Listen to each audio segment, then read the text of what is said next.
America అధ్యక్షుడు Trump ఇప్పుడు damage control కి దిగుతున్నారు.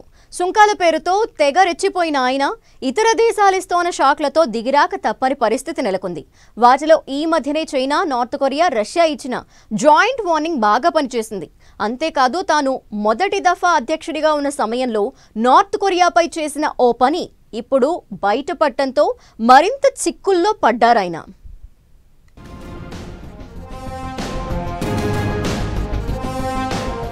ప్రపంచ దేశాలపై ట్రంప్ సుంకాల మంత్రం తిరగగొట్టిందా?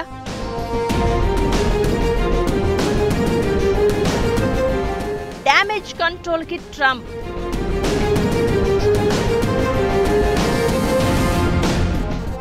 హుటాహుటిన దక్షిణ కొరియా పయనం అందుకేనా?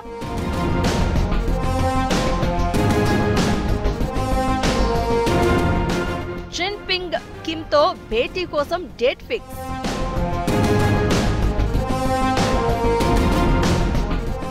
అమెరికా అధ్యక్షుడు డొనాల్డ్ ట్రంప్ దక్షిణ కొరియా పర్యటనకు సిద్ధమవుతున్నట్లు తెలుస్తోంది.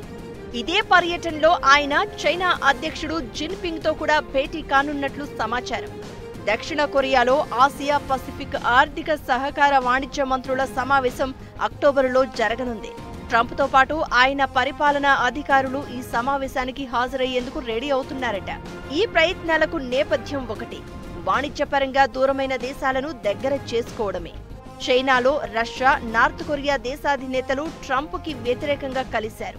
ఆ మేరకు వారిచ్చిన సందేశాలు కూడా అలానే ఉన్నాయి. దానికి ట్రంప్ తమ దేశంపై కుట్ర చేశారంటూ ఈ మూడు దేశాలను ఆడిపోసుకున్నారు. అయినా కూడా ఫలితం లేకపోవడంతో ఇక ట్రంప్ కాళ్ల బేరానికి సిద్ధమవుతున్నట్లు చెప్తున్నారు. సౌత్ కొరియాలో జరిగే ఆసియా పసిఫిక్ కోఆపరేషన్ సదస్సులో జిన్పింగ్ తో పాటు కిమ్ జోంగ్ ఉన్ కూడా కలిసే అవకాశం ఉంది. ప్రస్తుతానికి ఇదంతా అనధికారికం మాత్రమే. అయితే ఇదే క్రమంలో బయటపడిన ఓ సమాచారం కలకలం రేపుతోంది. అమెరికా నేవీ సీల్ టీం ఉత్తర కొరియాలో ఓ సీక్రెట్ ఆపరేషన్ చేసేందుకు ప్రయత్నించగా అది కాస్త వికటించిందట. ఓ నిఘా పరికరాన్ని ఉత్తర కొరియాలో అమర్చేందుకు నేవీ సీల్ ప్రయత్నించిందట. ఈ క్రమంలో కొందరు ఉత్తర కొరియా వాసులు మరణించారని న్యూయార్క్ టైమ్స్ ఓ స్టోరీ పబ్లిష్ చేసింది.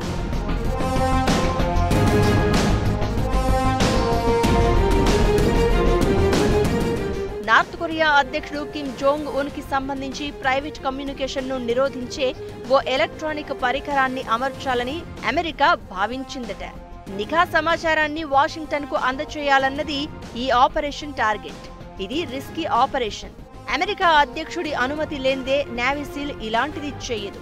ఇది జరిగింది 2019లో. అందుకే ట్రంప్ అలా తన సమాచారంపై నిఘా పెట్టారు కాబట్టే ఇప్పుడు కిమ్ ట్రంప్ కి యాంటీగా మారారు అనేది చెప్తున్నారు. ఇదేం ఊరికే గాలివాటంగా రాసిన స్టోరీ కాదని, ఈ మిషన్ కు సంబంధించి 25 మంది అధికారులు, సైనిక సిబ్బందిని ఇంటర్వ్యూ చేసినట్లు న్యూయార్క్ టైమ్స్ చెప్తోంది. ఈ పరిణామాల నేపథ్యంలో ట్రంప్ సౌత్ కొరియా టూర్ ఆసక్తి కలిగిస్తోంది.